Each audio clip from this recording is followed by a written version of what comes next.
बिस्मिल्लाहिर्रहमानिर्रहीम।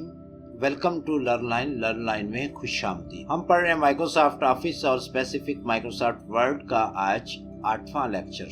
अपने last lecture में हमने यूनिवर्सल शॉर्टकट्स देखे थे और टेक्स्ट सिलेक्शन देखी थी, कर्सर मूवमेंट देखी थी। आज का हमारा टॉपिक है what is a template. Template क्या होती है, इसको किस तरह बनाया जाता है और इसका इस्तेमाल क्या है, इसको कैसे दोबारा इस्तेमाल कर सकते हैं और टेम्पलेट ही क्यों, और माइक्रोसॉफ्ट वर्ड के अंदर हम किस तरह डॉक्यूमेंट कंपोज कर सकते हैं। तो हम उसी तरह अपनी पुरानी फाइल जिस पे हम सारे लेक्चर पढ़ रहे हैं उसी को ओपन कर लेते हैं। intro.docs फाइल पे क्लिक करते हुए मैंने intro.docs ओपन कर ली। कंट्रोल एंड पे में आ जाता है। टेम्पलेट जो होती है, टेम्पलेट का मतलब होता है कोई खद्दोखाल, कोई ढांचा जो पहले से डिजाइन किया जाता है। माइक्रोसॉफ्ट वर्ड के अंदर जब भी हम फाइल से न्यू डॉक्यूमेंट ओपन करते हैं तो ये ब्लैंक डॉक्यूमेंट की एक टेम्पलेट आती है। उसके अलावा आप यहाँ पर देख रहे हैं काफी सारी टेम्पलेट्स अवेलेबल। तो पहले से बनाया हुआ डॉक्यूमेंट का कोई ढांचा, प्रीपेयर्ड डॉक्यूमेंट फॉर यूज, जो पहले से बनाया हुआ प्रीपेयर्ड हो, ऐसा डॉक्यूमेंट जो पहले से बनाया हुआ है वो इस्तेमाल के लिए उसको बनाना, जिसका बार बार फॉर रीयूज और फॉर रिपीटिंग यूज, जिसको बार बार हमने इस्तेमाल करना होता है, उसको टेम्पलेट। ये टेम्पलेट्स हमें बनी बनाई भी काफी सारी मिल जाती हैं और हम खुद से भी टेम्पलेट्स डिजाइन कर सकते हैं। हम खुद से भी कोई अपनी टेम्पलेट बना सकते हैं। अभी मैं अगर फाइल पे जाता हूँ, न्यू पे जाता हूँ, तो ये सारी टेम्पलेट्स हैं। इन टेम्पलेट्स में से मैं सर्च भी कर सकता हूँ। यहाँ पर मैं लिखता हूँ कार्ड, तो ये बनी बनाई जो टेम्पलेट्स हैं वो यहाँ पर सर्च हुई। ये सारी कार्ड की बनी बनाई टेम्पलेट। याद रखिए ये टेम्पलेट तब शो होंगी जब आपका कंप्यूटर जो है वो इंटरनेट से कनेक्ट होगा, अदरवाइज ये टेम्पलेट यहाँ पर नजर नहीं आएंगी आपको, क्योंकि ये ऑनलाइन सर्च करता है। जो भी टेम्पलेट आपने इस्तेमाल करनी हो उस पर क्लिक करें, यहाँ से क्रिएट करें, तो वो टेम्पलेट जो है आपकी डाउनलोड होके ओपन हो जाएगी। ये अब हमने ये टेम्पलेट ओपन किया है, लेकिन इसका ऊपर टाइटल देखें तो डॉक्यूमेंट 1 माइक्रोसॉफ्ट वर्ड। तो ये जैसे ही मैं इसको सेव करूंगा तो ये टेम्पलेट मुझसे वही दो चीजें पूछेगी कि आपने कहाँ पर सेव करना है और इसका नाम क्या देना है। टेम्पलेट जब भी हम ओपन करेंगे और उसको पहली दफा सेव करेंगे तो वो दोनों चीजें हमसे पूछेगा, क्योंकि ये पहले से बनाया हुआ एक ढांचा है और पहले से बनाया हुआ एक कंपोजिंग है, पहले से बनाया हुआ एक डॉक्यूमेंट है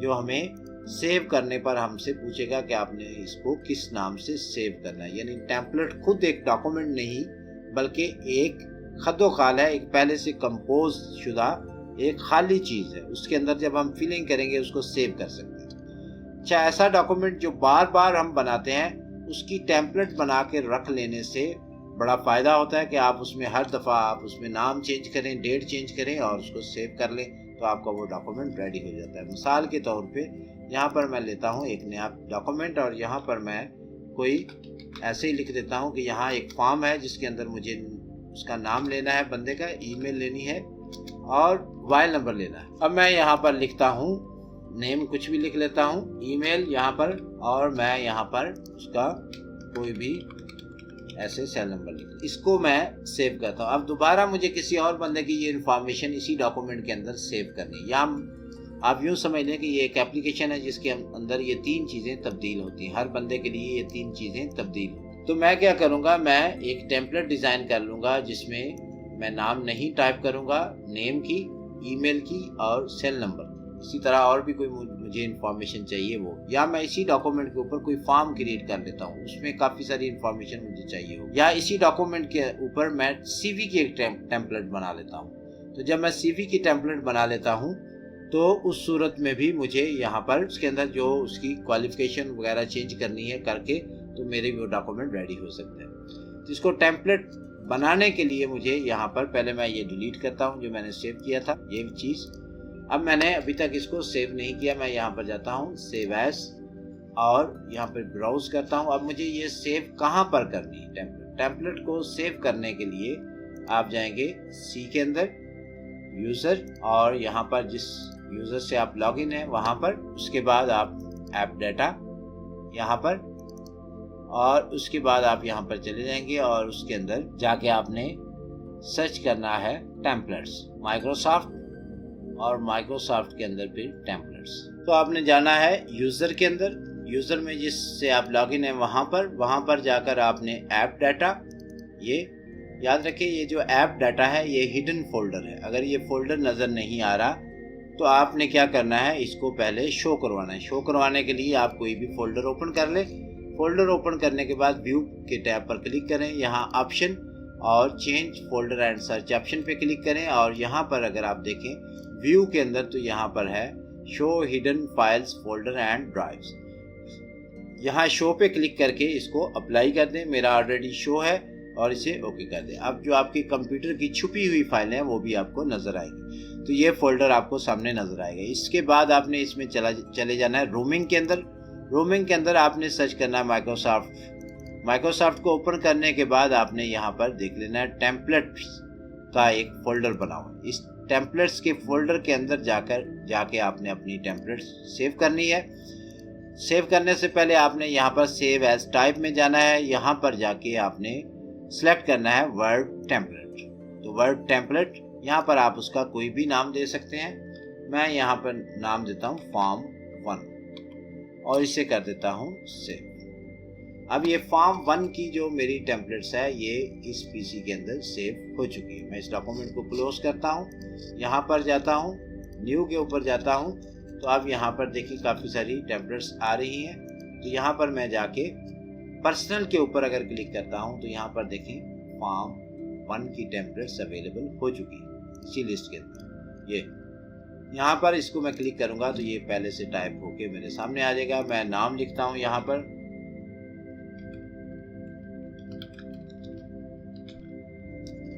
इसी तरह कोई ईमेल टाइप कर देता हूँ।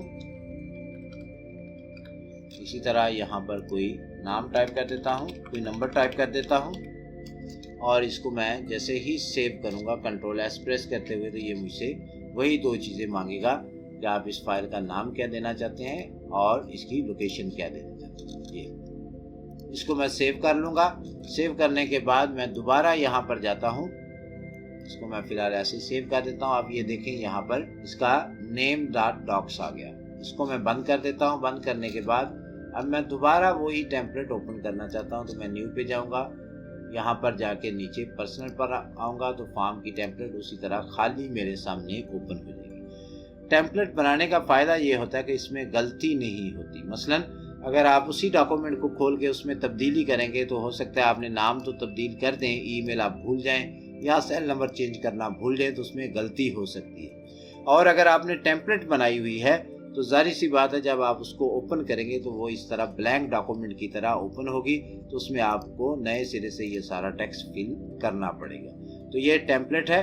टेम्पलेट की लोकेशन जो है मैं उसको टाइप कर देता हूँ। जो टेम्पलेट है वो किस फोल्डर के अंदर सेव होती है इसको आप भी अपने पास नोट कर लें। तो ड्राइव सी के बाद आपने जाना है यहाँ पर यूजर्स।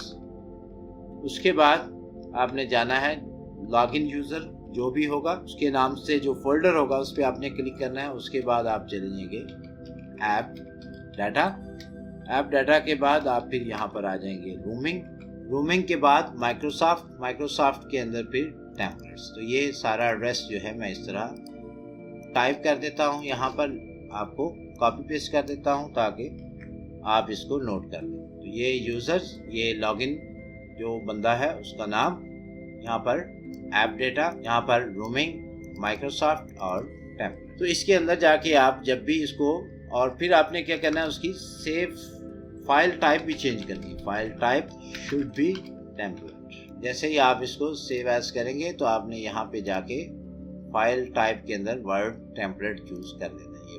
और लोकेशन जो मैंने आपको ऊपर बताई है वही आपने रख लेनी है। तो उस तरह आपकी टेम्पलेट जो है वो रेडी हो जाए। जब भी हम माइक्रोसॉफ्ट वर्ड के अंदर कोई डॉक्यूमेंट कंपोज करने लगते हैं तो हमें ये देखना पड़ेगा कि अगर हमारा वो डॉक्यूमेंट रिपीटिंग डॉक्यूमेंट है तो फिर हम उसकी टेम्पलेट बनाएंगे।